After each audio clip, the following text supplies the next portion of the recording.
Welcome to British Empire and the American Revolution. This is Melinda Klein. Most American textbooks present the War for Independence as it was seen by the American colonists from the perspective of 18th century Boston. The picture they present is not accurate. This history is actually incomplete. Therefore, in the following study, it will be viewed not only with consideration of the British colonists, but also from the position of the British government. In 1763, the 7 Years' War had come to an end. The principal antagonists had been the great colonial powers, Britain and France.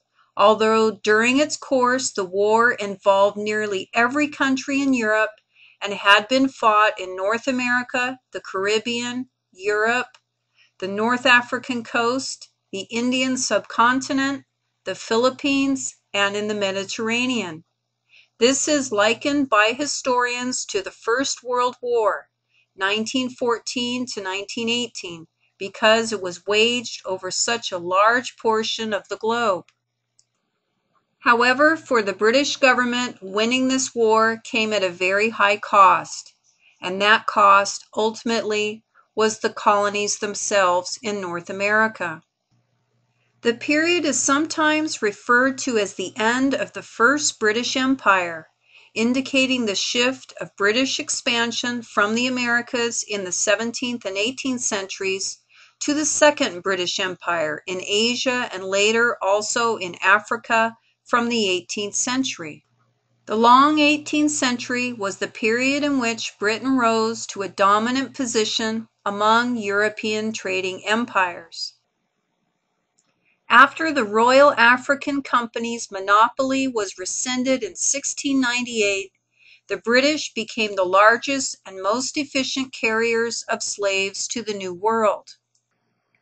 Private merchant houses provided the capital for this business activity, and Jamaica, the largest British slave colony, was also the wealthiest in the British Empire.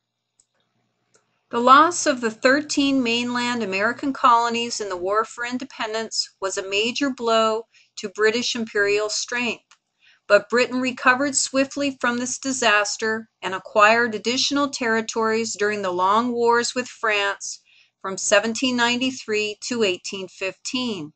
The new colonies included Trinidad, Tobago, St. Lucia, Guyana, the Cape Colony, Mauritius, and Ceylon.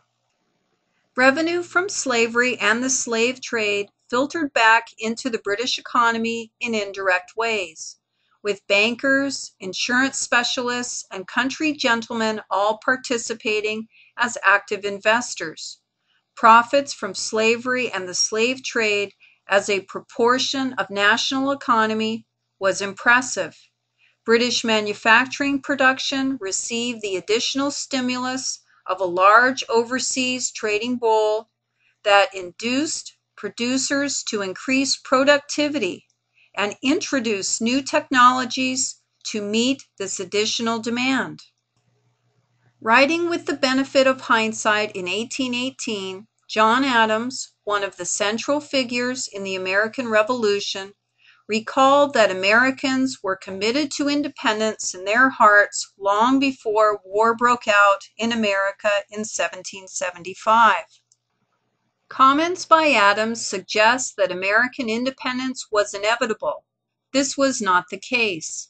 In 1763, Americans joyously celebrated the British victory in the 7 Years' War against France, ridding North America of France forever, reveling in their identity as Britons and jealously guarding their much celebrated rights, which they believed they possessed by virtue of membership in what they saw as the world's greatest empire, Britain.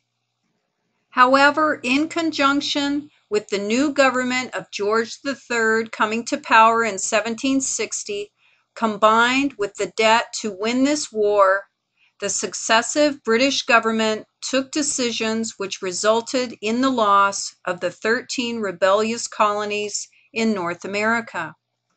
The British victory in the 7 Years' War had been costly in human and financial terms.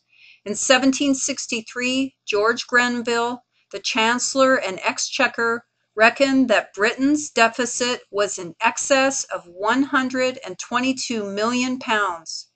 Desperate to find new sources of revenue, Grenville looked to the colonies and viewed them from a cash-strapped London. The North American settlements were very attractive. It might have seemed reasonable to expect that the relations between the English colonies in America and Great Britain by 1763 were solidly established. But in fact, the end of this conflict affected the imperial relationship so much that it ultimately drove the Americans to rebel against English rule. In 1763, the average Briton paid 26 shillings per year in taxes, whereas a Massachusetts taxpayer contributed 1 shilling each year to the imperial treasury.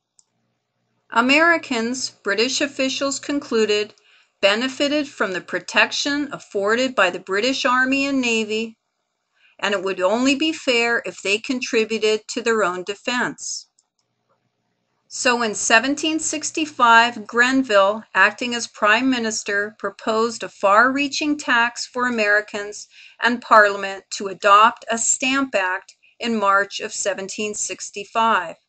Under the terms of the act, scheduled to take effect on 1 November, almost anything formally written or printed would have had to be on a special stamped paper for which a tax must be paid.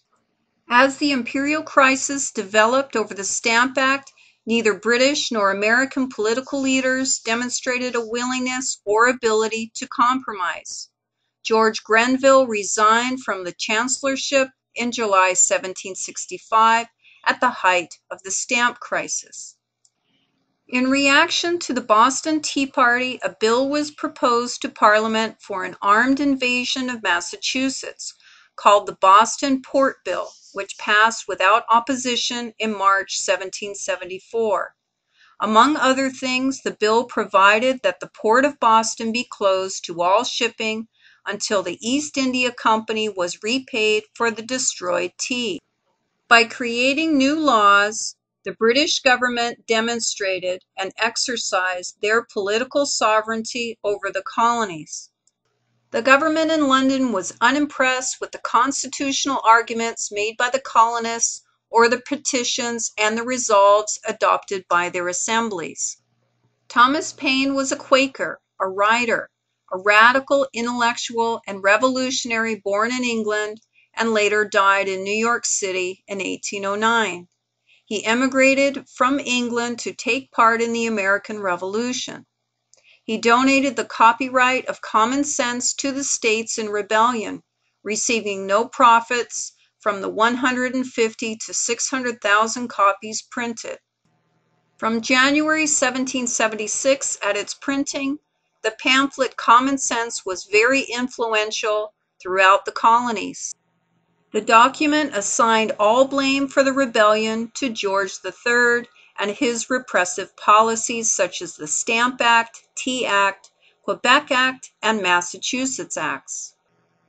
Through a more gradual process, England had lost her authority over the colonies.